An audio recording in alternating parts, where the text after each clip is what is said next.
Hi everyone, welcome back to my channel.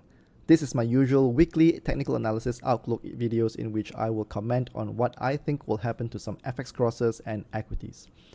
As always, before I begin, I want to clarify that this is not a solicitation or recommendation to enter into long or short positions in the names that I will mention in this video, nor do I have existing positions in them. This is not financial advice, and if you're using this content as a guide to trade, you are doing so at your own risk.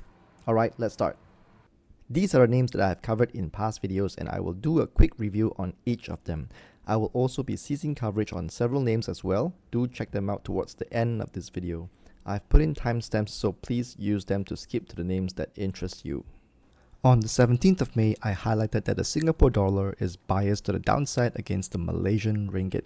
This remains the case.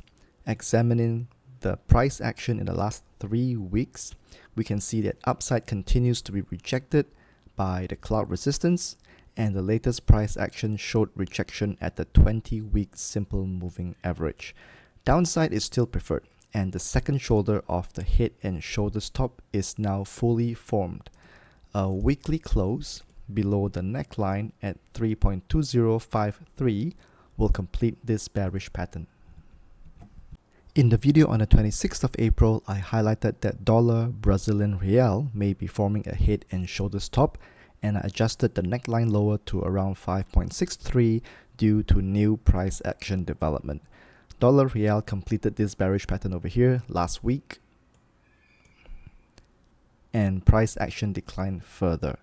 The textbook target resulting from this bearish pattern is at 4.9543, but don't forget that it can stage rebounds off support at 5.2871 and 5.4063, and rebounds are just corrections.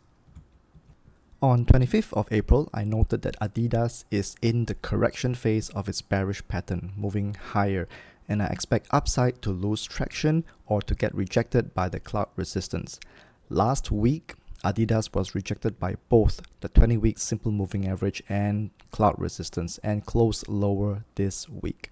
I expect the bearish resumption phase to begin soon, and the textbook target remains unchanged at 168.55. I noted on the 6th of April that Qualcomm completed a head and shoulders top, and the textbook target is at 80.59. Qualcomm has since rebounded, and this is reasonable. This is just the correction phase of this bearish pattern. We can see that price action returned to slightly above the neckline, but was rejected by the 20-week simple moving average over here. I cannot say for sure that the correction phase has ended, but I believe it is nearing the end of this correction phase, and once Qualcomm trends back below the neckline, the bearish resumption phase is deemed to have begun. Moving on to names that I will no longer be covering in future videos, I will start off with Tesla.